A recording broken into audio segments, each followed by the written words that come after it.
we're going. But Yeah, so, hey, man. comedy, dude. Fucking, how'd you get cracking? First, I should probably welcome you. I'm so shit at formality. Welcome to Mainly Stories podcast. Today we've got a good friend of mine, works on the tools-based comedy. That's me. Dalton, is Whiskey your actual name? No. My real name's Zach. It's not even Dalton. Yeah. Oh, really? Yeah. Oh, well, Dalton, Zach, welcome to the podcast. Yeah, thank you. Thanks for coming, man. So, comedy, how'd you get cracking it? What brought you to it? Into stand-up. I knew I always wanted to do it ever since I was a kid, I think. Like, I don't know if I knew I wanted to be a comedian, but I was obsessed with stand-up. You know how, like, typical kids, primary school, whatever, early high school will, like, stay up to watch, like, movies with nude scenes or whatever on, like, pay TV. I don't know how American Pie Band Camp. Yep, yeah, for exactly. Sure. Yeah. I used to stay up until, like, my parents would go to sleep and I'd watch Comedy Central Presents and shit, like... Fuck yeah, that's just, awesome. Like, stand-up and shit. Yeah. Which is it sounds like such a shameful, nerdy thing to admit. And I had, like, a notebook that I wrote jokes down in, but I didn't know that I didn't know comics did that or whatever. I was just like jokes. Yeah, fuck it. And That's stuff. awesome. Yeah, and then when I got a little bit older, I was just depressed all the time, like studying shit at uni that I didn't want to do. Yeah. But thinking like, I've got to get a job, and you probably can't do stand up in this country. I was too dumb to Google like open mics. Yeah, you're just like, that doesn't exist because it's Australia. Yeah, exactly. Yeah, for sure. Yeah, there's no real like, and there still isn't really like that much of a culture around it or anything. Yeah, there is a little bit, but I feel like it's growing. Like it is for sure. It ebbs and flows a little bit. I think. Like I remember when I started up here. Since COVID, it's boomed again a little bit. Yeah, there was like some open mics, and then it got really busy, and the book shows kind of took over. I don't know. It's a weird sort of like industry. Like that. Exactly. And I found out that I was at a house party, and one of my friends was like, "Oh, I'm going to be late. I'm doing an open mic up in Brisbane." And I was like, "What?" You're like, "This exists." Yeah, and so I went and watched him, which was at the Stones Corner. It's a sit-down open mic. Sick. I don't know if it's there. I don't know if they still do an open mic there. But yeah, I saw some people there who still gig these days and everything, and I was like, I definitely want to try that. Sick. And then I just started open micing. And how'd the first open mic go? Were you ready with your jokes from when you were a fucking kid, like sorted and ready to go? The first open mic, dude, I wore a dress shirt and suit pants. Nice. Because I thought that's what you had to do. Uniformed up. I like mine. I was in shorts and like a ratty t-shirt. So you did better than me. I don't know. I think you did better. I was like, well, I have to look at least a little bit like Jerry Seinfeld or something. Yeah, you've got to. Yeah, because I don't know what I was picturing in my head that you have to do, but like, it was at a place that doesn't exist anymore on Chevron Island called the Loft, which when I was there, it was a Vietnamese restaurant that used to be an Italian restaurant. Right. But it was run by this shady alcoholic dude. Which quite frequent in comedy. Yeah, exactly. But it was... Something happened with their licensing where they had to stop... Like, certain things had to change, so they were just like, well, it was an Italian restaurant that used to be Vietnamese, but all the staff stayed the same and everything. Right. So it was just a bunch of Italian dudes. It was all young Vietnamese women working. Everyone was pretty sure illegally, just serving you linguine and shit, who couldn't speak English. But it was an open mic upstairs there, run by this guy, Miles. Used to wear this big cowboy hat. Right. Had no real idea. That's a character piece. Yeah. Had no real idea what he was doing. It'll make sense why I don't mind naming and shaming this guy in a minute. All right, yep. We can drop names, that's fine. I went there and I'm like, oh, this'll be great. I go into he's like playing music off a little CD player. But he used to drink with the guy who owned the restaurant out back before the show. So like music would just stop. And he'd be like, oh shit, I gotta run the mic. Yeah, exactly. And it wasn't a comedy crowd, it was an ambush gig. So like no one in the room knows that they're gonna be... No one knows there's going to be stand-up. Yeah, just a bunch of people eating dinner. And like, hey, so here's this time that I came my parents. Like, exactly. What the fuck is going on? Yeah, the first one that I did, and I'm shitting myself. Never done stand-up before. I'm nervous as it is generally. Yeah. I get there. It's the only people in the restaurant are these 4 like 70-year-old people just trying to catch up and enjoy dinner. Oh no! The music's gone off. There's nothing's fucking... and they're just like sitting there eating a meal. Yeah, and I'm like, It's just, I'm like, I feel like I'm in a David Lynch movie or something. It's just, everything's so surreal. There's this guy in a big cowboy hat, and I'm like, as long as I don't have to go first, I'll be fine.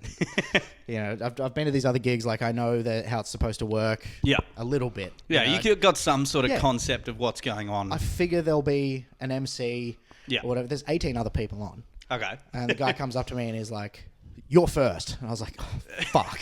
Cold room is cold open as well. Yeah, but I'm like, well, at least he'll go up and do like 10, 15 minutes. Welcome to the open mic. You know what I mean? Yeah. He just walks. It's like at this point, the CD player started going again. Yeah. But he's like, "Are you ready to go?" And I was like, "No." Yeah. Sure.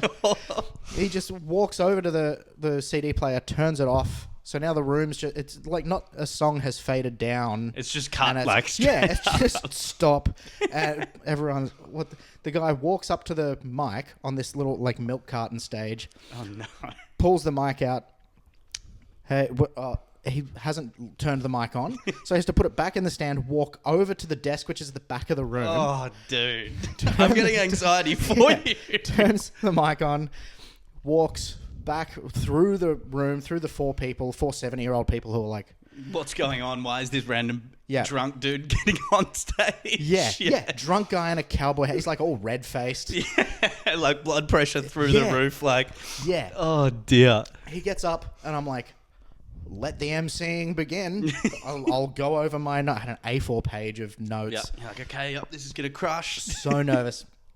He gets up. He gets up there and he goes, "Hey guys, my name's Miles. I'm a loftaholic." Oh, no.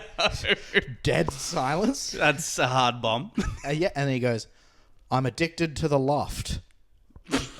The even deader. Yeah, somehow silence. Negatives sound. It's gone into negative. Yeah, and I'm like, you're like, it's not even a. You're not. That's not a joke. His name, the place is called the Loft. That's. Yeah. I could see what he's trying to do, I guess. Yep. And then he goes, "Your first comedian is Dalton." Oh, no. He just goes to give me the mic. I'm like, oh, fuck. At that point, my stomach falls out of my ass. Like, this is going to suck. Yeah, well, I look at him like, and I got my, wearing formal clothing. Like, uncomfortable as it is, just like, I walk up and I shake his hand and I'm like, smoke alarms. I'm like, more like toast alarm. Am I right? Your toaster's rips never fit. Only when you toaster. Oh, God, dude. That's all I remember that I did. Fuck. And I'm like, good night. And walked off. Shit myself. And I was like, I'm probably never going to do that ever again. That was it? Yeah, and I just did it for the rest of my life. Fuck yeah. Well, I mean, I feel like that's almost like a good thing, like trial by fire. Yeah. Oh, sorry, I forgot to mention too why I don't mind naming and shaming. Yeah, tell what, is Miles dead or something? No, he got done for being a pedophile. Great. So the first guy who ever brought me on stage, he got busted for being a little naughty boy. Right. So full Cosby experience. Yeah. First dude who ever shook my hand. Welcome to comedy, really. With this big cowboy hat. I didn't know there was like a camera in it. Being a creep. Yeah, I don't want to say how he got caught or whatever, but he was being a little naughty boy at his workplace. My first thing was going to be like, is he still in comedy? But probably not. He's probably fucking in jail. I don't think so. Yeah. Oh, dude, that's so wild. Yeah, because my first one wasn't that tough, but I think I've said it before on the podcast. I was like, these jokes are going to kill. They're going to be like, this is the next. Not even a pity laugh. Oh. In my first set, everyone's like, what the fuck? I think I had a joke about Pauline Hanson. Like, I bet she wants me to vote for her, or at least that's what Instagram thinks, I reckon. And everyone's just like, what? It's like, anyways, fucking Alex Jones is pretty weird, isn't he? Just fucking died, dude. And then same thing. It was Hell yeah, dude. That makes you a man, dude. For sure. Dude, and I don't know if it's the same for everyone, but when you are fully expecting that laugh and it doesn't come. Oh, dude. There's nothing to do. There's nothing worse. If you're like me, you're a fucking idiot and you're unprepared. I used to, and I'll still fall prey to it, but you're like, 10 seconds before I walk up, I go, I just thought of this. I'll say that. That's pretty good. And then walk up, hey, and silence, and you're like, why did I do? Yeah, and now, like, I had I've material set myself up for a bad start. Yeah, and then you're like, fuck, where was I up to? I was so focused on that thing that I thought of. I was like, I got to do it just like that. I was expecting 20 seconds of laughter so I was that expecting I a could standing think ovation. About, yeah. Like, fuck it. Oh, so did you start up in Brisbane? Gold Coast. Gold Coast, yeah. Sorry. Yeah. So, and then have you always been here? Yeah, I lived on Gold Coast my whole life.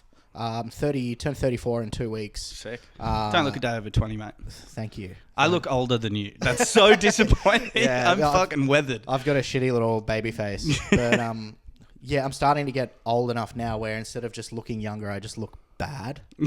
I just instead of people are just taking it back like, how old is this person? Yeah. Oh, so how's the scene? There's the scene changed quite a bit then, I'd imagine, since heaps. then. Like, because you are involved with Based, as we said before, which is probably the premier organisation on the coast and in South-East Queensland. So, like, did you start that with Josh or? No, it was a really serendipitous thing where, like, that first open mic that I did was for that pedophile. Yeah, I gigged for that pedophile and I thought things need to change. Like, okay, I'm going to be the change I want to see in the scene. No, now I only molest older men. Yeah. No, one of the comics who was on that gig was like, oh, you should hit up this other guy who used to run that room. Yeah, but like gave it up because it was a nightmare. Because it's a hell gig. So, yeah, exactly. It's a hell gig. It's like, he's started another room, and it was Josh who owns Based Comedy. Sick. And so I got in touch with him, and then that was the second and the third gig that I did was in that room. Yeah. And he and I got on well pretty quickly. Yeah. Is he a comic as well? He used to be, but he's really bad. He's really shit. You can tell us how you really feel. No, he's one of the funniest people I've ever met, Josh. Yeah. He's amazing. He doesn't do stand up anymore. Right. But he did a little bit when we started, but I was at a really funny point when I started where like I was studying like film writing and like journalism and stuff. Right. But my dad was a journalist for a long time and was like when I was studying that he was being made redundant. Right, and so it's like journalism sucks. Yeah, I mean, just watching the whole industry crumble and like, and my dad was like fairly respected, like like well up, kind of person in there. And I'm like, well, if he can't fucking work, like why am I fucking? I was like, So it was just this really like nihilistic, dark kind of, and I was like, I know that I want to do comedy, so I'll just.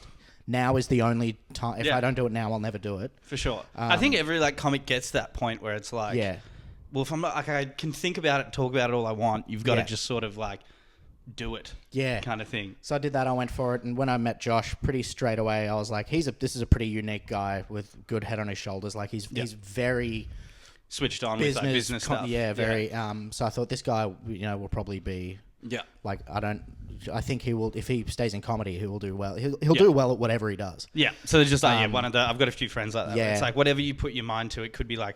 Selling fucking doorknobs, or it could be something like you're just the kind of person that's going to succeed. So I noticed that he had these big long coattails behind him, and I was like, I'm just going to grab onto those. It's so nice to find someone with it. And he eventually got a second room, and then a third one, and then a fourth, and got to the point where, and like I'd made very clear to him, I was like, I'm not going to go. Fucking, I'm gonna hang myself before I, give up on comedy or whatever. And he was like, well, I actually need someone to help me a little bit of things. So I just everything that he threw me, I just made sure I did well and put first and all that. And then for sure, once it became like a full strength business and everything, it went full salary and everything, which was the plan from early on. It was just lucky that like he started. I think I did that room. Which was the first time I did his room. I think that was the second time that room ran under Based Comedy. Sick. So he it was started Based the same time then. I did. Yeah. Sick. And then we just kind of met up and that's unreal. So like it's also very nice to have friends that run rooms and get in that way. I was talking to Jacob. I've just launched a new one. Down in Victoria, and I posted it on, like the comedy pages on Facebook. Yeah. Instantly got like 2 or 3 spots at rooms I'd been in. I was like, it's very much like, hey man, like I've been loving your stuff. It's like, oh, have you? Like, yeah. Kind of thing. Dude, it's such a like nepotistic, incestual business. For sure. There are people who have been so rude and dismissive to me, and just mean. Like some people are so mean, needlessly mean. And I think I'm a nice person. I try to be nice. Yeah, you're a good dude. And there's a certain part of me that like professionally has to be nice, but also if without that, I still just would be nice to people. Why would you go around being a dick? Yeah, kind of and there's people who are just mean for no reason. Yeah, and they're like, "What do you even?" And then when they're like, "What do you even do for a living?" I'm like, "I book the base comedy rooms," and they're like, hey man, I want to come for a run with. Yeah, like, hey, what are you doing this weekend? We should hang out. Like, didn't realize we were besties. It's like, okay, yeah, no, I'll remember that in the back of my head for a long time. It's a really gross feeling. Like when someone all of a sudden just 180s and they're like, your best bud all of a sudden. It's like, oh, this feels slimy. Yeah, the darker sort of side of that is you never really know who your friends are. Yeah, for sure. Yeah, that's why I just assume you've got no friends all the time. None. Yeah, it's all a professional farce. But yeah, it's just it's so weird. Like, obviously, I'm very junior compared to what you guys do, but like everyone's just trying to like overly be friendly, and it's nice, but it's not good. Like, because mental wise, like, why are you sending me memes that have not, like, we've never even we've had a 1-word conversation. Yeah, it's constant. And then you're just constantly bombarding me with shit. 2:30 a.m. Yeah. So how are you though? And it's like, you asleep. don't have to. Yeah. Like, it's fine. I'm asleep, and I know we're not friends. You don't have to. Yeah. I'll book you still. Yeah, you're funny. It's fine. Yeah. I remember Jacob and I have a similar story. I'm not going to name the person, but there's a prominent Australian comedian. And I went to a show once and he was like, oh, you're thinking about doing comedy? You shouldn't, because you're never going to be as good as I am. So I don't know why you'd even try. Yeah. And I was like, oh yeah. Yep. Sweet. Yep. Thanks for that. Yep. Jeez. Yeah. At least I know where I stand with that bloke or woman. Yep. It's definitely a bloke. Yeah. But like, that was more refreshing than someone's like, yeah, it's super good, dude. You're like, I just bombed for 5 minutes straight. You're like, good job. And you're like, no, it wasn't. Well, yeah, that's the comics who can come up to you after a bad bomb and just go, oh man. Yeah, they're like, bro. Those are your friends. Yeah, for sure. Like you eat some real shit sandwiches. Oh, for sure. People come up and go, hey man, that was good. Yeah, well done. Like, how dare you say that to me? Exactly. I'm you not think an that's idiot. me being good? Yeah, I'm not an idiot. I know I was up there. Yeah, I saw them. They hated me. I'm going to leave now so that they don't kill me. Yeah. One of the guys who is headlining popular Australian comedian who I booked for a while, once in full sincerity told me in front of other friends and comics that I respect that he honestly thinks that I'm the worst comedian in Australia. Oh my God. Yeah, and not in like a haha comics in the green room. Yeah, riffing, like busting balls. Shit. Yeah, not busting balls. He was just purely being mean. I reckon I'd wear that as a badge of honor. Like, yeah, and I was like, I'm gonna fucking show this guy. Yeah. Went up on stage. I was so in my head that I bombed so hard. Oh, dude! Yeah, and he was like, I wonder if it's the same guy. I think it probably could be. There's a chance. Yeah, for sure. Yeah. So how do you manage running? Because comics, we're all fucking nutcases, and everyone's weird. Like, do you find it the admin side tough because you're basically herding cats? Yeah, you mean like the booking of and just like managing different personalities, and that person doesn't like this person and they don't get on, and this person's a diva and this person's kind of like it's a lot of like you constantly have to have things going in the back of your mind like, oh, this person doesn't like that one, so you probably don't put them in the lineup, or if you do, have this one on first so they can get out before this. Because it's a learned skill, hey, like managing lineups. I was bad at it for a long time until I got with my now wife. Yeah, and I just thought I was super good at my job or whatever. And you're like, I'm just poisoning my mental health all the time. And because I'd be like, oh, it's fucking 2:30 a.m. This guy's messaging me for spots. I don't even like him. And then I'm like, do you want to do this gig? Yeah. And she's like, tell him no, and then only message me between 9 a.m. and 5. Yeah, I'm just not going to get back to you while I'm not in front of the computer. Like, and I was like, why didn't I think of that 6 years ago? There is that thing of like constantly being on and like constantly responding to messages. I think that's a good way to do it, because otherwise you don't really, like, I have real trouble now letting myself chill. Yeah. Like, I'm like, oh, but you've got to book spots for a month away and you haven't done that flyer yet. And what if that, like, and then I'm like sitting there, it's like, it's Sunday. And you've been to the gym, you've been out, just chill. Yeah. But I'm sitting there, I'm like, I've got to reply to these emails and fucking... I find it hard to do that as well. And I think for me, personally, I think part of it is... I was 24 when I did my first open mic, so I was a bit late than most people. Yeah. So I think... Show off, I was 27. I feel like I missed a bit of time there, so I'm like, got to go constantly now to make up for it. But then also, it's such a... Everything in comedy is so... Like, you know, if someone says, oh, can I have a spot this Thursday night or whatever, and it's someone that you really want to book, you know, you might not see that message until 20 minutes later, and you go, oh, fuck, I'm driving. I'll message them when I get home. And then you get home in 20 minutes and go, yeah, you can. And they go, oh, I've already booked something else. Yeah. So then, like, enough of that. I go, at 3:30 in the morning when a message comes through, I'll just get up and put them in the thing. But then, you know, then I'm like... dreaming about booking people and my like wife, thinking like this lineup's gonna fucking crush. I can't wait, kind of thing. And I'm like, I love my job. My wife's like, you're going crazy. Like, you are an insane person. Yeah. At least, you know, like, because you've got kids now, like that sleep schedule. You're like, this is nothing. I sit up booking comics all night, all the time. Yeah. This is my element. Yeah, comics were making fun of me after I had my kid. And they're like, oh, yeah, well, good luck dealing with that. Or what's it like, dealing with a kid? And it's like, I deal with, 300 of you fucking children? Morons? Yeah, exactly. At least children aren't going to be, like, malicious and try and one-up each other. Yeah, exactly. Yeah, my kid's fun, and I know exactly where she's going to be at all times. She's not going to be nice to you just for, like, a 10-minute spot on a Friday. Yeah, she tells me how she actually feels.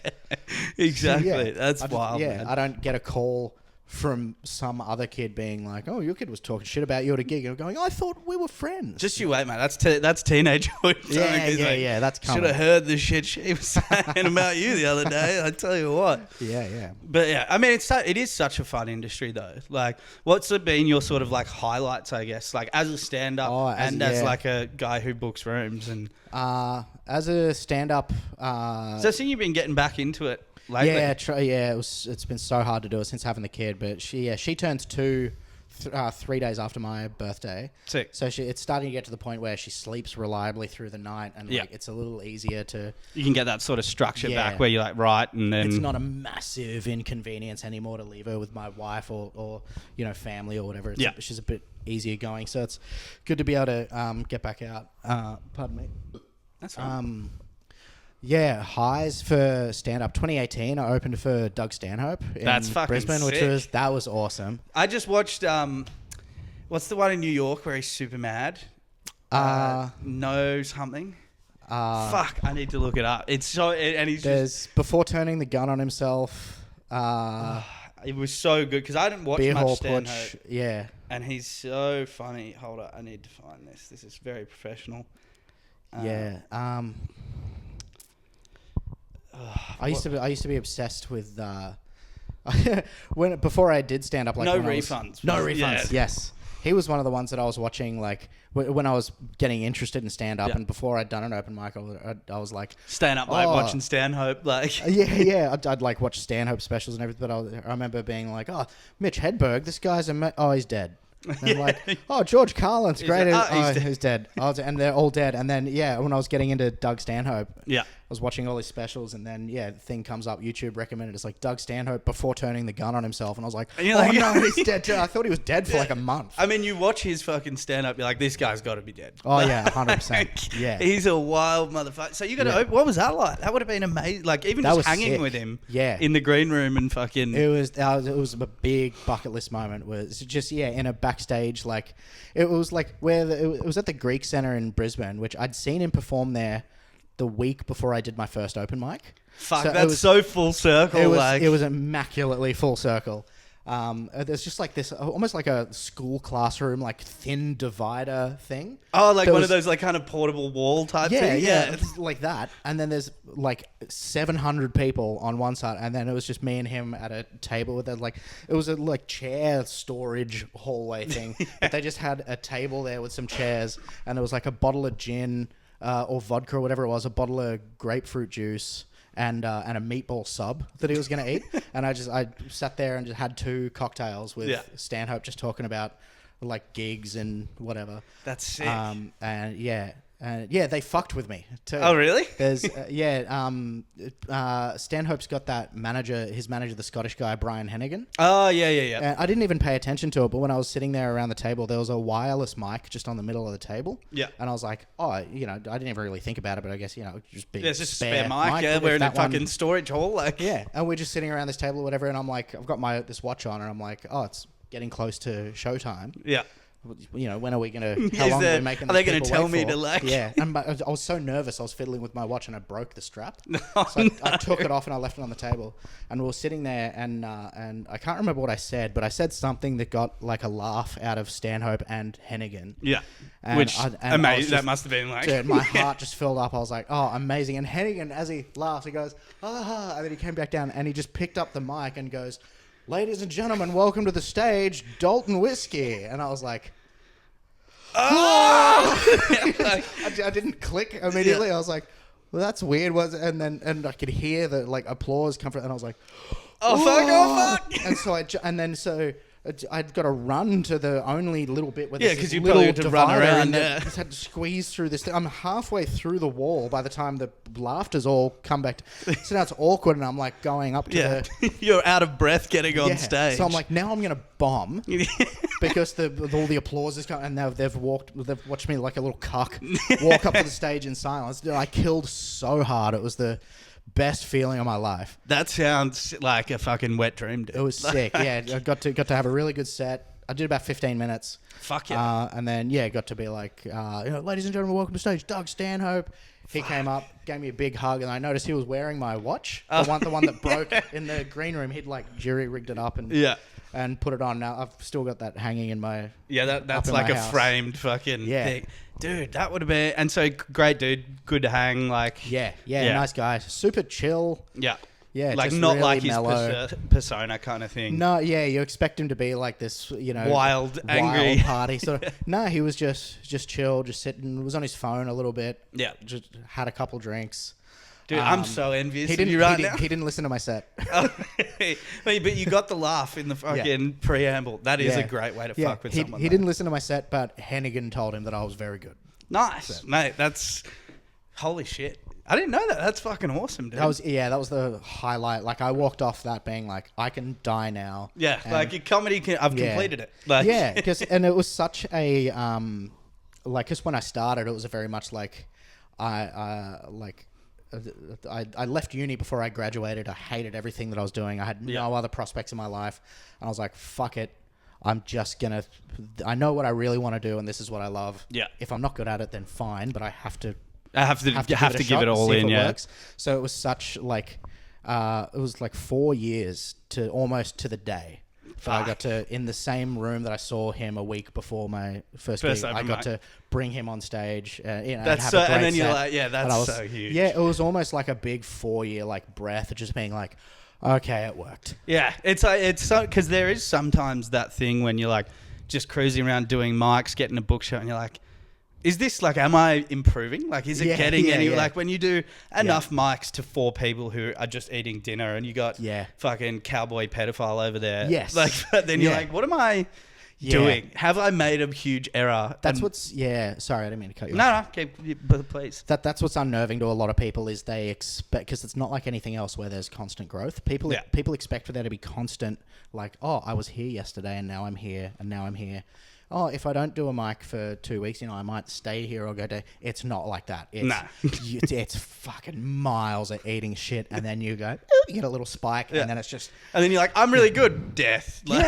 Dude, the night after Stanhope... Bombed your face off. The night after, the greatest night of my life. And you would have walked into that mic or that show guys...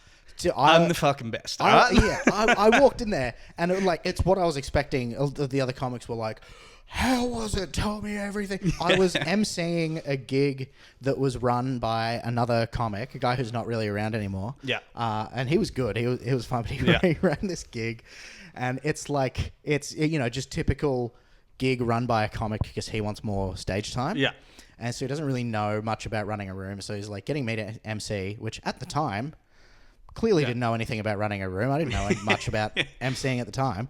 But I was on this big high from opening for Stanhope and everything. And then there's 18 people on this lineup, including me emceeing. Jesus. And That's a long night. And it's in this little restaurant. It's like the size of this room. Yeah. And instead of a stage, it's just this little rug on the floor. And I'm standing all like tight up like this on the road because he's sitting right behind me, like the corner of the just like sound, on his phone. He's at like his little sound desk there. The corner of the desk is like poking me in the hip, and there's a guy flipping burgers so close to me that the fat on the grill is spitting on my elbow while I'm trying to. There's like 7 people in this room, and that I'm trying to keep interested. In 18. Like not pretty curated. shitty. Like, it's just first come, whoever turns up, do a spot. Like getting spat on, and I was like, okay, this is what comedy is like. It's such. Sometimes you need that grounding Low. experience. Yeah, I think sometimes you need that like grounding experience though, because you can. Like I remember there was a run where I had like 4 or 5 good shows in a row. I was like, I think I've cracked this. Like I'm gonna fucking just you at Comics Lounge just coming, and then just fucking 2 weeks of just dying on stage. None of the new shit. I was like, this is so funny. Yeah. Nobody liked it. I was like, yeah, this is reality. This is Even like I got a friend who toured with Blake Pavey. Yeah. And he opened for him, and he was like, yeah, we're doing theaters, and it was huge, and like. Huge rooms, and then I'm back doing an open mic to 2 people. Yeah, like, That's but those are what make you good, though. For sure, those shitty small open mics and stuff. I don't know. It's a thing that every comic says. Oh, it's how you stay good. Yeah. But if you can be unfazed and do well. Yeah. If you can just have fun, survive. Yeah. Have fun to 2 people, then. You're going to be fine. And it's so endemic at the moment. There's people who, obviously I won't name or whatever. Yeah. But they get the slightest little inch of like sliver of success. Yeah. And they're like, I'm never going back down here. And but they're never good again. Yeah. And then they stop. They're like, oh, well, everything's too hard. But crowds are soft. And it's like, no, you're not. You're not funny. Yeah. You lost it because you're not in front of normal people. Yeah. All the time. And you like, it's almost like being in front of a crowd that wants to laugh and likes comedy and is there for comedy is not. It's cheating almost because they're already primed to have a good time. Yes. You will need to go to where people are having dinner, punting on the pokies, the footy's on TV, and you're like, hey, can I make you listen? Yeah. If you've only got 5 minutes and it's an ambush gig and the MC's eating shit and you can see the other comics sitting there looking at their notes and their hands shaking. if you can go up then and get those people in that room to laugh at you for 5. Yeah. Then you're fine. Sick. Yeah. That's I feel like that's almost more rewarding sometimes than like a huge gig in crushing because you're like, I flipped them. Like they hated everyone, and then I managed to get a few laughs, or like I got them engaged. Yeah, kind of thing. Because like at the end of the day, that Stanhope gig, there was 700 people in that room. I could have sick. Yeah, I could have just walked on the stage and gone, oh, I'm fat and gay, and farted into the mic. And they would have gone, oh, yeah. And it's still, Is that one of your new bits? Or Yeah. It's an old one, but I'm bringing it back. Yeah, for sure. Those sort of gigs, like people, there's already an expectation. And they've paid so much for a ticket, or they're so invested. They're going to fucking laugh at anything pretty much. To a degree. Like it's set up to a particular I even think that's true with like paid shows in general. Like even if it's $10 or $15.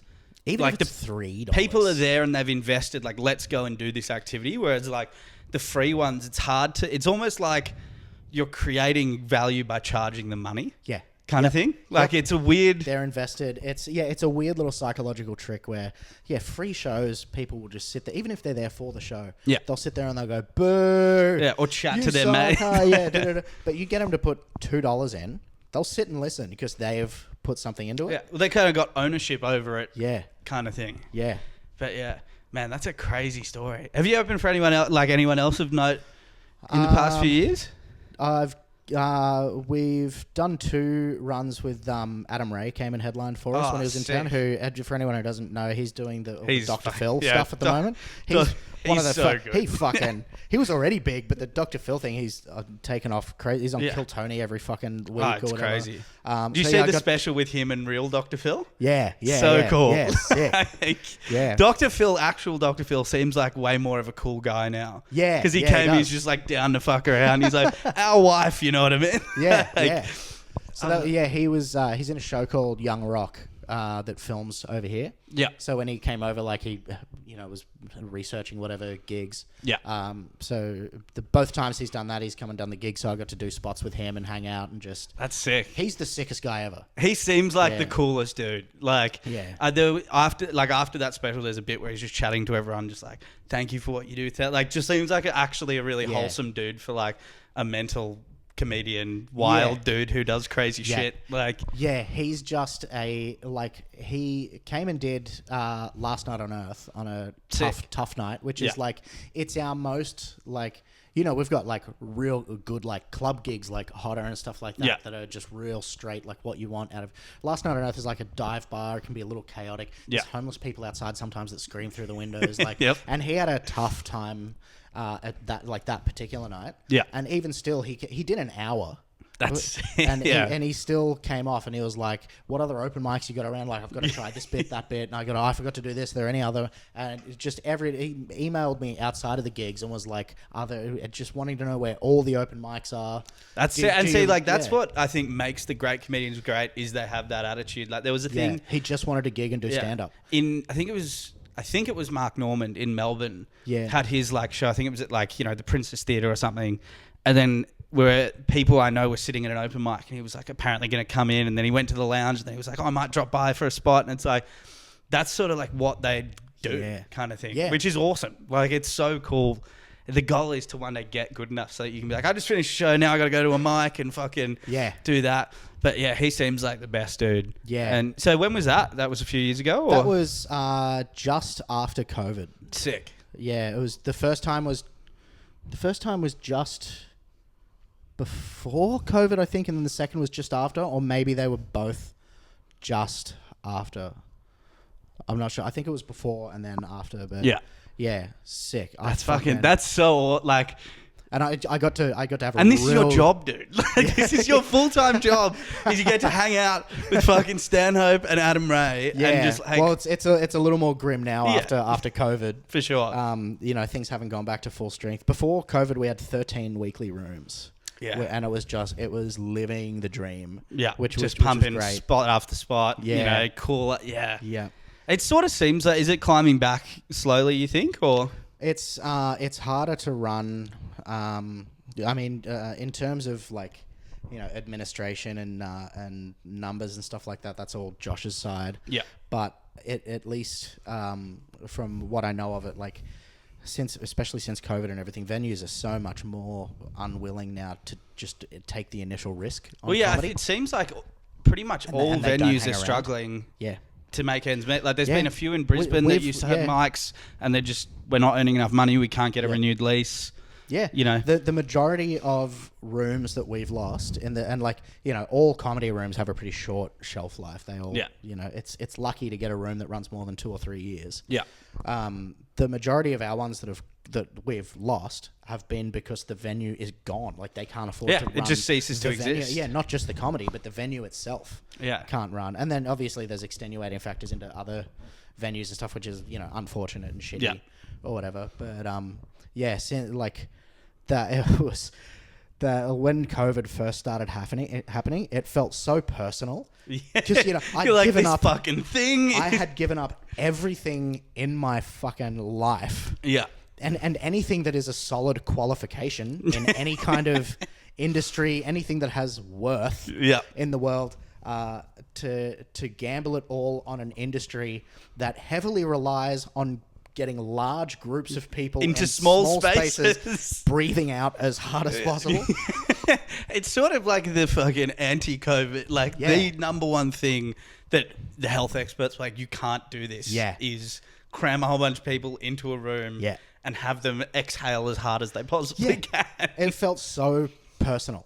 Yeah, fuck. So how was that? Because up here, I wasn't up here for 2020, but I moved up here in 21. Yeah. And 21 was chill. I think we had one lockdown that was, it was, we locked down in March. I think it was February, March. Yeah. And we were only locked down for like 4 months, which was the best time of my life. It was so good. A lot of Xbox, a lot of wanking, or? Oh man, just fully, just video games all day. I was a brutal alcoholic, so it was perfect. The government was paying me to sit at home inside and drunk. drink and play video games, that's all I want to do. I've been sober for a year and that's all I want to. I just want to drink and play video games. Yeah, fuck. I tell my wife every day, I'm like, she's like, oh, what do you want to do today? I'm like, relapse. Yeah, I just want to... That's all I want to do. I just want to go and fuck up my life again for a little while. Yeah. I was like, I keep telling her, I'm like, it's my birthday. She's like, what do you want? I'm like, a controlled relapse. Yeah. Like, just give me a few days. Put me in a hotel for 2-3 days. You come and get me. I'll clean up again. It'll be fine. I've done it once. You just look after me for 3 days. So what made you make the call to get... Because it is an industry where, like, I've learnt pretty quickly that I can't drink the way that a lot of people do. Like, I've got mates that can go out and drink 20 beers and wake up the next day and still get on stage and just run their life like that. Like, there's one comic, a mate of mine... He's probably 50 and he'll drink 2 or 3 bottles of wine a night. Now, obviously, he's probably going to die. Like, that's true. That's inevitable. Yeah. But some people can just manage that. And so I've learned it's like, okay, if you want to party, you can't really party that hard if you've got a show the next day because you just won't go on stage. Yeah. You'll be having a panic attack and then you'll be like, I'm actually sick. I can't do it. Yeah. Like, kind of thing. What was sort of the turning point for you where you were like, I need to, particularly in this industry, I need to, like, not do that thing, I guess. Well, it's hard, and like I try. And if it's too personal, please, no, it's good. No, I'm happy to talk about it. They're like also it's the nature of the disease of alcoholism itself is progressive. Yeah, it gets worse and worse. And what I didn't know about it until there's some things that you kind of know in the back of your head, but then you never really think about or realize until you hear them from someone else or whatever. That one of the things that worked for me. Because this is the longest I've ever been sober now since I was 17 years old. And congrats, man. He's huge. Thank you. That's nice. One of the best things I did was went to AA meetings every morning for months and months and months. Because I was so close to just giving in every and you're just like, fuck day. it kind of thing. Yeah. And there were times where every time beforehand that I had I'd quit once and gone like 7 months sober. Yep. And after 7 months, I was like, I'm good. I've got this under control. Yeah. I was like, I'm just going to buy a bottle of scotch after a gig that I was running. I was like, I'll buy a bottle of scotch from this bottler and then I'll just have a drink or two tonight while I watch a movie. And then on that buzz, I'll go to bed. Yeah. And all I remember is getting home and being like, I'm going to play Overwatch and just have a couple of little drinks. And then I just remember going, and waking up in my bed, still in all my clothes, and I had this giant gash like across my head. I don't remember the bottle was empty. And I was like, whoa. You're like, fuck. Yeah, because there's it's even when you cut it off, the progressiveness, it stays where it is. Yeah. So if I was... So you go straight back to like that point of... Yeah, if I sat here and had a beer right now, I would be fine here. I would drink that and I'd be like, that was really good. I should have another I haven't one. felt that in a while. It wouldn't even be that. I would get in my car, drive home, and I would probably chill out for a couple of hours. And then around 6 o'clock, I would go to a bottle shop and buy 2 bottles of Bailey & Bailey Shiraz. No, 3 bottles of Bailey & Bailey Shiraz, which are 11 standard drinks each. Yeah. And I would drink 2.5 of those. Yeah. And then I would do that every night until I was forced to stop. Until eventually... But yeah, sorry to answer. That's all right. I went on a bit of a rant there. It's interesting, man, because, I think a lot of people, and, I've certainly overindulged quite a bit and, had periods of super heavy drinking and then periods where I've dialed it back. But it's interesting to see. I've got a couple of friends who I've talked to about their sobriety, and it's the same. They're like, eventually I just decided, okay, this isn't working. Why am I still rearranging the furniture on the Titanic? If I only drink beer, it seems to be okay. So if I just drink only beer, then it'll be all right. Yeah. And then they'll wake up and it'll be 2 days later and they bought a bag of Coke and spent all their money. And that's how romantic, like, if I can use we as in, addicts, alcoholics and stuff like that. That's how romantic we are about and how much we want it to. You can't just go, I'll just stop doing that. It's bad. You're like, you're doing all the math. You're like mental gymnastics. How can I just keep doing it? Yeah. It was on the one hand, like I had my kid and I don't want to be a drunk piece of shit. I can't be doing stuff like waking up in the morning with these smashed blood up not knowing how. Also, I got pancreatitis 3 times, alcohol-induced pancreatitis. Which just doesn't sound like much fun. Got it on Christmas every year. Oh, no. Which was just bad timing. Yeah. And it's just because I would drink. Because you get off work and then you're like, hammered every day until New Year's. Yeah, I would go run shows. Yeah. Come home, drink 25, 26, 27, whatever standard drinks, because I would drink 2.5 of those. Yeah. I love that was your, like, bottles. You had your brand of Shiraz. Yeah. 2.5 was your number, and that was it. Yeah. Well, that was where I ended up by the end of it. I used to drink, like, the cask wines. The goon sacks. Yeah. In COVID, I got up, there were 5-litre ones that they sold. I can't remember the brand. If I saw it, I'd probably have a panic attack. Yeah. They had 52 standard drinks in them. Yeah. And if I bought one, I would have to go and buy one the next day because there wouldn't be enough left over in the original one. Jesus, and then I wouldn't be able to sleep because I'd be freaking out. Yeah. But yeah, aside from the first time I got pancreatitis, I stopped drinking and I was like, that's it. Like I'd gone to hospital for drinking. Yeah, that's enough. That's enough. And like getting pancreatic cancer and shit that's death. It's a horrific way to die. It's a painful, bad way to go. So I was like, I shouldn't do that. Sober for 3 months, and then I was like, I'm good. I can now fine. That I won't go back there. Yeah, it won't be that bad again. Straight back into it. Christmas So what again. was like the period? Was it just like within days back to regular scheduled programming, or after the 3 months? Yeah.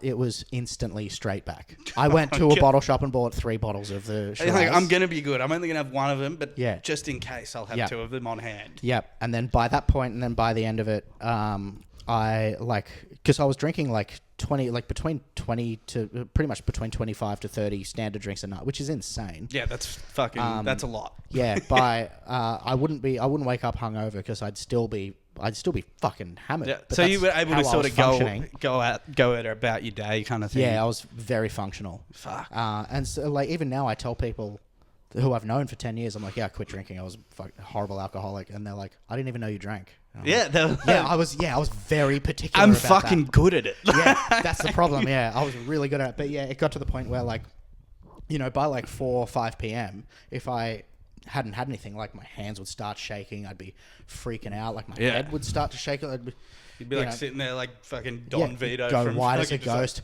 Yeah, exactly. Yeah, I'd be like, and so because I'm withdrawing. Yeah. So I'd have to, and I was still doing gigs then. So there were times where, I'd go up and do Good Chat up in Brisbane. Yeah. And, it's a different club. I don't have as much play there. But, I work at Based. So, there's a little more. Yeah, you've got a bit of strings to pull. Home field advantage and stuff like that. Yeah, so, but, I wouldn't want to go up there and look like a fucking crazy alcoholic or even worse in my mind, just like I'm anxious or nervous or whatever. Yeah, so I love that is worse though. It's like in comedy, you'd rather be a drunk than nervous. It's like, is he? No, he's just hungover. It's more shameful to be nervous about than it is to be a fucking active alcoholic. Yeah, I would park like 3 streets down from the gig and with a bottle of red wine in the car, and I would just drink half a bottle of red wine until my hands would stop shaking. Fuck, dude, that's heavy. And then go into the gig, straight to the bar and buy beers so that I wouldn't lose. And so just keeping up the level. Then,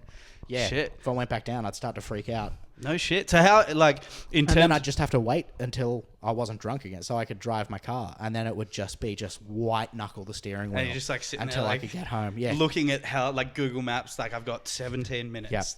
Yep. And I would just think about the second I get in, I can drink. Bro, that's fucking. Well, thank you for telling. Like, I appreciate your insight about, because I think not a lot of people, like, I understand to some degree about making bad decisions, drinking way too much, feeling like shit, but that like consistency, I think, is. Well, it was a lot of people get scared because they'll have they'll go out, they'll drink too much, and they'll do something embarrassing, and they'll go, oh, I'm never going to do that again. Yeah. Whereas mine was very like.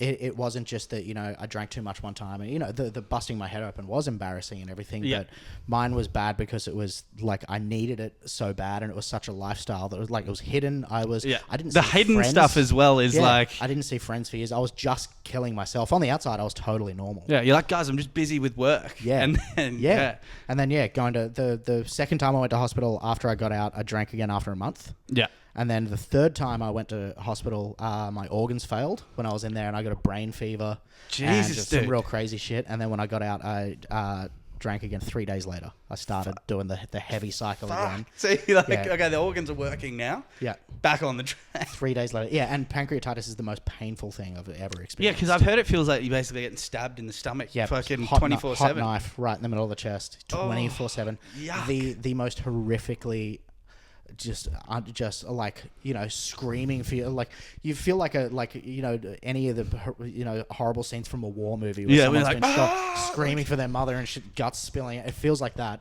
And it's enough to go through that, and then for a week, like, withdraw in hospital. Yeah, because withdrawing's shame as well. Hey. Yeah, it's the worst. It's anxiety, impending doom is a symptom. You're like, something's wrong. Impending doom. That doesn't sound like a chill one. No. You know when they see like the American commercials where it's like side effects may include, if it's like impending doom, it's like, it's I don't want to take that. No appetite, diarrhea, impending doom, crazy anxiety. A lot of people just die if you're not in hospital. Yeah, because it's one of the only drugs, I think, that and benzos that you can fucking fully cark it on. Yeah. So I was on drips in the hospital 3 different times, and then my, like, organ failure, my lungs at 50%, brain fever. Jesus. And I got out, and 3 days later, I was like, I'm just gonna die like this. Fuck, bro. So what? And then the turning point, you just like decided you'd had enough of that lifestyle and. Pretty much better, pretty much, and I was like, people were like, because I was single for a lot of that time and everything, and then my now wife I met doing stand up. She was in the crowd, gave me a number after a gig. How good's that? Now we have a kid and we're married and everything. But yeah, like, she had really started to notice. Yeah, I suppose when you're in a relationship, it's probably a bit harder to hide that kind of thing. And I was living down here, and then for half of the week, and then living up with her for half. Yeah. So I was like, I'll just drink down there. And then I won't drink. And I'll lie about how much I'm drinking. She can know I'm having a glass of wine or something, but I'll lie about it. You're like, honey, I'm just going to have a couple of glasses and like you're into your third bottle kind of thing. Yeah. So it was just this fucking horrific nightmare where I would just... and because of course it turned out like that anytime I would go down to the Gold Coast to run the shows or whatever, I would just drink as much as I could on those nights because I knew I only you're like had getting it in time. while you can, sort of thing. And then I would just go and just, even though I'm with my family and everything, I'm just thinking about drinking and withdrawing and everything. Fuck. Until I was like, no, I'll just have to drink a little bit up there as well. And then before I knew it, she's like, why do you have a bottle of scotch next to the bed? And I'm like, and you're like, so I can just go to sleep and function. Don't ask questions. Yeah. And then you turn into that dude that you don't want to be. Yeah. Kind of thing. Also, it made me good at stand-up. Yeah. I'm good at writing when I drink. See, I'm glad I have never, like, I've watched footage of myself drunk on stage and I've watched footage of myself sober. Yeah. And I'm glad I'm so much better sober. That's good, yeah. It's like, I always was like, I'm a pisshead. It's night and day. I can fucking do it. And then I go up and I'm stumbling over lines. I'm like, you know this thing? And I'm like, you're just talking at people. Yeah. Like, you get heckled and you're like, yeah, well, you're a fucking cunt, eh? And then it's not. For me, at least, it does. But then, same with, I got mates that smoke weed before they get on stage religiously. And I did it. I've done it a couple of times. Yeah. And I'm just like... the thing is, I just look like an idiot. Yep. And Same here. I've done it once or twice, and I'm just like, does everybody hate me? You're like, sorry. Oh, I'm bombing so hard. You haven't said anything yet. I'm sorry I'm here. And everyone's like, what's this guy's deal? Yeah. Who's the fucking... Who invited this guy? Yeah. But yeah. And so has getting back into stand-up been a bit of a shift for you now that you are sober? Yeah. Because I would imagine if that's like a context thing for you, that would be quite a, I guess, stress test almost. Yeah. On the one hand, it's tough because just the nature of, especially because at Based we mostly run bar shows. Yeah. Where everyone, myself included, gets a free drink. So I'm trying to be sober in a job where the second I walk through the door, everyone's like, drink. You're weird if you're not. For sure. And it's such a, I mentioned before, I tried to quit so many times, and it's as simple as being like, oh my God, I can't believe I've actually gone 4 days without drinking. That's insane. And then just see a bottle shop and go, fuck. Yeah, like it's almost like that thought you got, like, I haven't had 4 days, so like I deserve one now. Kind of thing. Yeah.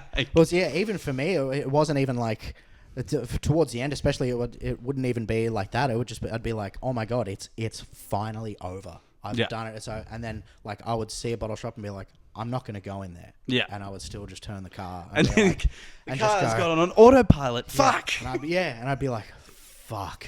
And then, and I don't want to, but I would be walking in there and I'd.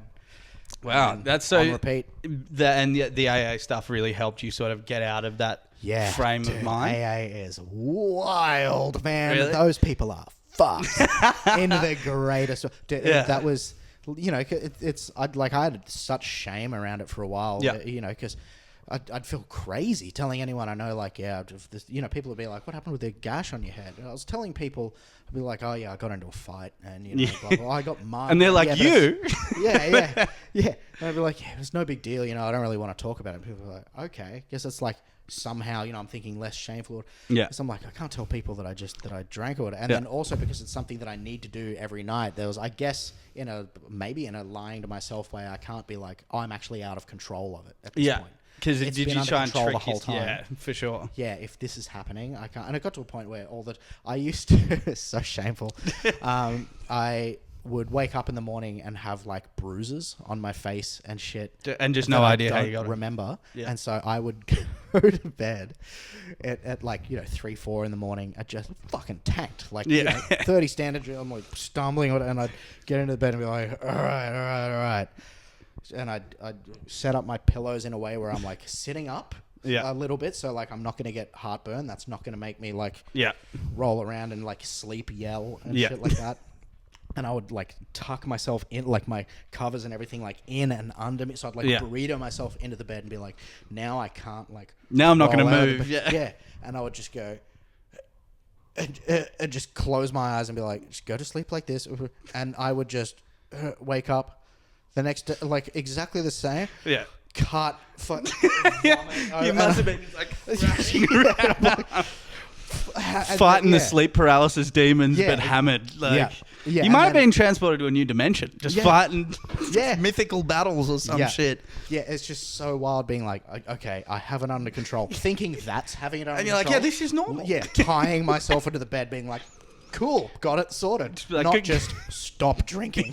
You're like, no. What I need is a nightly straitjacket that I can get in and out of, but only when I'm awake. Yeah. But like, it was so bad that if I was like, you know, I'm like tying myself into the bed and shit because I'm like, okay, this is what I have to do to go to sleep and to not hurt myself. I could be like, why not just have couple of drinks, 21 standard drinks? Not enough. I wouldn't go to sleep. You're like, nah, this is bullshit. If I only had 20 standard drinks, which is that's a huge amount of alcohol. An insane amount to drink. It's so much. But if I only had that, I would be staring at the ceiling. And then the whole time, I would imagine you're just like, I know how to fix this. Yeah. Like, yeah. You know. And it just gets, and the thought of I should just go and drink more just gets worse and worse because you're starting to lose alcohol content. Yeah, so your body's craving it. Yep. So then by the time you finally do give in and go and get more, it's just more alcohol on top of that your body has to process, which is horrible for your pancreas and everything. Yeah. And then you're like, fuck, I'm going to have to go back to the hospital. Yeah. This sucks. Yeah. Wow, dude. Yeah. And there were times where like, you know, at a gig, I'd go and I'd have to drink before I went on stage because otherwise you'd be sitting there. And then people think I'm nervous or whatever, and that looks and perish the thought of that. Yeah. I'd like, there were a couple of times at a gig where I'd get like a pint or whatever and I realized, I don't have my card. Yeah. I'd have to give the change over, and then giving the change to the person behind the bar, like my hands shaking. Fuck. And then there's a vicious cycle where you're withdrawing, so the anxiety's up as well, which is you're not. So it's compounding. It's not just normal anxiety. Yeah. It's withdraw anxiety. Yeah. So then that makes you shake even more because you're trying not to, and then you're thinking about everyone it. Can see everyone's, and you. So then I'm like. And the internal war. The dumb me is going, oh, the bartender's never seen this before. Yeah, you're like, no one's going to know. They've never seen an alcoholic, a garden variety alcoholic. Meanwhile, I've got this big balloon red face shaking like, oh, I just need to drink this pint before I get on stage. Just pound this pint in 3 seconds. And like, I'll stop shaking in a minute. Yeah, I think it was... I can't think of it. I think it might have been Theo Vaughn, maybe. He was like, yeah, the funniest thing when I quit drinking was everyone knew I had a drinking problem except me. Yeah. Like, he's like, I thought it was chill. And everyone was like, no, dude, we all knew that it was not chill. Yeah. And just, But, I mean, it's a credit to you, though, because, you know, since I don't think I knew you really back then. I might have done one gig with you. But, you know, since you seem happy, you seem healthy. You know? Yeah, dude, oh man, there are so many hours in the day. There are so many hours in the day. For sure. Because I'd imagine, like, being that level of drunk and that level of hungover, or even just the sleep. Yeah. Like, well, kind of. You wake up at 2 p.m., 3 p.m. in the afternoon, you know, because you're up until 4 a.m. drinking. Yeah. Wake up at 3, 4 p.m. The sun starts to go down 5, 6. You're like, have some drinks. Yep. Have some drinks. Time to go to a gig. Kick it off again. Yeah. Go do drive. I'm fine. Like, we don't condone drinking and driving. These are all fictional stories. Not at all. But yeah, it is interesting because I think it is a pitfall in this industry that a lot of people fall into. Yeah. And there were times for sure that I was too drunk on stage. Yeah. And sloppy. I've done that. And it feels bad. It feels gross. When you walk off and you're like, I've just fucked up. Yeah. Because you've let the booker down as well. Like, you've let yourself down. It's not to sound like a parent, but... Yeah. Oh, dude. It's... When you fucked up and it's your fault. Yeah. Oh, man. It's it's something like that. You're like, I am a loser. Yeah. What's the worst you've bombed? The worst I've bombed That's the shit I love was this fictional. I did some drugs with a friend because he was like, you're really drunk. You should do this to straighten out. And I got on stage and I didn't realise that I was gurning. And my jokes were about how my therapist told me it was okay to just do drugs because I just get a bit carried away sometimes. And no one's laughing and I'm dying on stage. And this guy goes, yeah, well, clearly you didn't listen to her right now. Crowd erupts. And I was like, wait, I've been bombing this whole time? I didn't realise. I was like, fuck. And then the whole time a girl... lips are glued to your teeth. Dude, like I was like sitting there and then I think my mate was like, dude, you'll be like going like this when you're telling your jokes, like talking. And I was like, oh, dude. A girl that had seen me do a show before do really well. We were flirting a little bit. Blocked me on Instagram. Didn't even say hi to me. Ignored me. And I was like, hey. She was like, fuck it. And then I was like, okay, you can't do that on stage. Yeah. This isn't 4 a.m. in your mate's kitchen. Yes. This is, you know. There's a real place for it. Yeah. But it was just and I was like, this is your fault. You had good jokes. You can do stand-up, but you've just gotten fucking carried away. And like, it was in front of people in the scene that I respected. And they were like... Yeah, you loser. Oh, man, like that'll do it too. Yeah, and it was just like it wasn't maybe not the worst bomb in terms of nobody laughing, but it was just like, you fucked this up. Yeah, like, you know, you fucking loser. I think we all have a bit of self-loathing as comedians, but I was just like, you suck. This fucking, and then that was right before Christmas, and I was like, and then Christmas period was super loose, and then I did like a month off everything at the start of the year because I was just like, you need to focus on stand-up, not being a party boy and doing stand-up on the side. And I think as well, I watched, I don't know if you've seen it, I'll forward it to you. There's like a Ralphie May stand-up masterclass. Yeah, no, I haven't seen it. I watched it last night. It hour and 40 minutes, took me 3.5 hours because I was like writing notes. It's so cool. That's sick. And he's like, you're here to do your job. You're at work. You know, it might be a fun environment, but... if you want to do well, be a professional because there's someone else who doesn't want to fuck around and get fucked up. Yeah. Like, you're not at that level yet where you can fucking have a fucked up show and it's funny because you're this character. Like, you're a pissant. Get to a certain level and then start. That was always my mentality about it too. And that's what I try and tell, I get a lot of like newer comics or open micers when they come and do Based for the first time. Yeah. They'll be like, oh, can you give me any tips? Like, it was pretty much as a booker, what am I looking for? Or whatever. And it's, one of the main things I'm like, just take that little bit of time. It's such a short amount of time that you're on that stage. Just take it seriously. Yeah, for sure. Yeah. Just treat it with respect. And, because the other people who are on, they might look clowny and silly and whatever. They're actually really good at what they do, and they take it seriously as well. And it is a craft, and it is a skill that you need to practice and work at. And it's not like you can just get... And I think that's the thing about stand-up people don't understand is, like, you're not just getting up there and saying what happens in your head. Like, it's exactly. Practice, big misconception is that. Like... Yeah, and a really unfortunate and selfish misconception, too, that you see a lot is... people think that stand-up is all about them. They're like, that's what it is. It's the 10 minutes or the 5 minutes or the hour, whatever, that is when it's about you. And it's like, no, it's about everyone who's paid to be there. Yeah. Your job is an entertainer. That you're supposed to be very good at. For sure. It's if you drink an entire bottle of vodka and go up on stage with a guitar, you might have the most fun you've ever had, but you're going to suck at playing the guitar. Yeah, you're not going to be good. Be like, that drunk fucking idiot sucked at the guitar. You're not Motley Crue. You can't be doing lines, even if you want to be. You're just not. Yeah. And I think that's, there is an element of some people can get away with it, but for me at least, I've gotten to a point where it's like, why would I risk it kind of thing? At least I'm trying not to. Yeah. Again, at Coastal Comedy, it's the first birthday tomorrow, so I'll probably have a few drinks, but not before. Thank you. But certainly not going to get hammered into it. And which I've only been doing stand-up for just over a year, but early on I was like, you can get shit. And then I think it was because I had my third gig I ever did, I got really drunk. Yeah. And it was the first time I got laughs, and I was like, this is the secret sauce. Like, it's not. Nah. It's not. But just being professional. What else would you sort of say you'd look for, or advice for younger comics? Or man, just for pretty much just what I look for, but I think most bookers look for similar sort of things. Number one, just be all right to be around. Just be cool. And I don't be a nice person. Yeah, and I mean, don't be. I don't mean that as be part of the in crowd, sort of cool, whatever. Just be a good hang. Be okay to be around. For sure. Don't suck the energy out of the room. Don't be a downer. Whatever.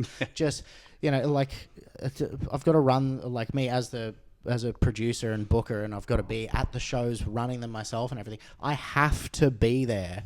Yeah.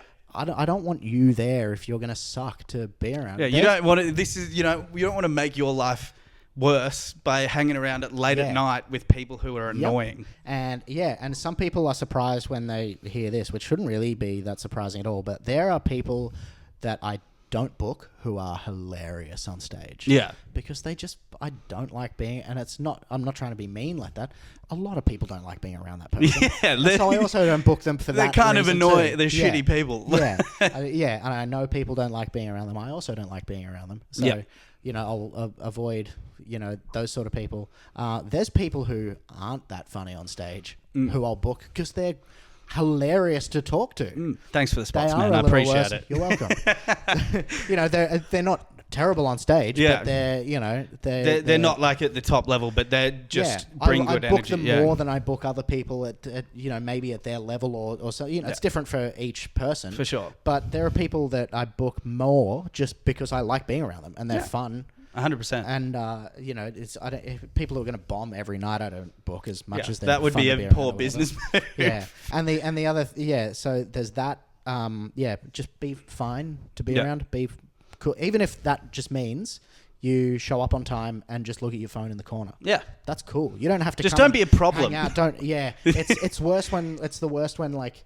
You're hanging out, everyone's just having fun talking or whatever, and then someone shows up and they're like, it's the funny guy, and they try to riff too hard, or they go over the top with it, and you're like... They start punching everyone in the balls, and it's like, dude, could you chill the fuck out? Like, it just be okay to be around. Yeah, show up on time, and which is 15 minutes before you're supposed to be there. Yeah, it's a mate of mine, Joel Temp. Do you know Joel? No. Yeah, he makes like open mic memes, and it's like the comedian to the booker 5 seconds before he's meant to go on. It's like that clip of like, I'm in an underground bunker in the outskirts of Pripyat, and it's like all of like these different things, because it's true. People are just fucking anywhere but where they're supposed to be. Yeah. Yeah. And it's infuriating. Just be there on time, be cool to be around, and leave the stage as you found it. Yeah. Just treat it with respect. If you bomb, that's all good. People, a lot of the time, I'm on the sound desk many nights a week. Yeah. Sometimes people come off and they're like, oh man, I just bombed, so I'm so sorry. Please don't. And I'm like, I had no idea. You're like, I'm just sitting here on the sound deck. Yeah. I didn't know. And I also think... shouldn't have told... But it's like... Bombs happen obviously, as well. I'll know if someone's bombing, or I won't be paying super close attention and judging. You're not going to say it. This line is where you really lost them. Yeah, but sometimes people come up and they're like, I'm so sorry. I did 2 jokes that I did last time you saw me, and I'm like, I wish you did every joke. Yeah, because last time you were good. Yeah, you killed last time, and that time and they're like, oh, but I wanted to impress you, and it's like, but don't kill the show. Not about me. Yeah, I think that's the thing as well. It's about the crowd. Like a lot of comics, and I've talked about this with Jacob a lot. it's like people are like, this is my art and this is my stage time. It's like, no, first and foremost, you're an entertainer. Yes. Like, you're entertaining people. Yeah. And so, like, people who blame the crowd, they're like, oh, they don't understand real I saw one dude. It's the worst. In Melbourne meltdown. He's like, you don't fucking understand, you stupid bitch. And I was like, bro. Yeah. Whoa. Yeah. Like, and that the person who's on after them is sitting back there going, yeah. What the fuck are you doing? You either have to just destroy that person that just came up. You have to annihilate them with insults. You should be allowed to shoot him in the head. Yeah, for sure. Yeah. Yeah, it's the worst. The another thing that I hate the most as someone booking acts, because you're exactly right too. You know, do you want it to be all about you? Cool. Wait until festival season and run a solo show. Yeah, write a solo show called The Me Story. Yeah, something or other. Sell tickets to it. Do that show to those people. Yep. Film it. Put it on YouTube. Put a donation button. Yep. Great. There you go. Enjoy your $5. Yeah. But if you're going to fucking at the fucking whatever night, it's not all about you. Yeah. Obviously, you know, talk about yourself, whatever. If that, you know, but your job is to do stand up and do your act. Don't make it. Yeah. And I mean, there's variations in that too. Like, you know, if it's a free open mic, sign up on the night, whatever, anyone can jump up. Kind of, do what you want. Yeah. But, you know, don't attack the crowd when they don't laugh, because more than anything, they don't owe you anything. And that's also how you kill a room. I've watched many rooms in Melbourne get killed because comedians do fucked crowd work. Yeah. And they're not good enough to do crowd work yet. And then all of the customers leave. And then the reason why bars put on open mics, for those watching at home, is to make more money. Yeah. That's the only reason why they're letting it. It's not because they care. Some of them care about the art, but they want to get more drinks spent.